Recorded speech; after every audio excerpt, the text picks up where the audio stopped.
How to post on LinkedIn. So first go to your account, and then here you just need to go to your homepage. Next is you can just click on start a post here at the top. Now here you can just type in anything that you want to post. You can add emojis, or you can add any media here among the options here. As you can see, there are a lot of options here that you can do. Next is after you're done posting anything here, so let's say I'm going to type test here, and then before you start posting, you can just select this one here at the top.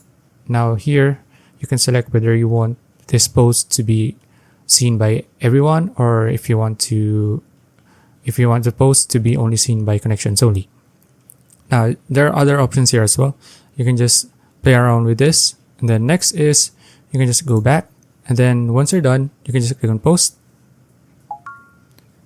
Okay, now as you can see, now my post is here. Okay, so that's it. If you found this video useful, please like and subscribe for videos like this. See you in the next one.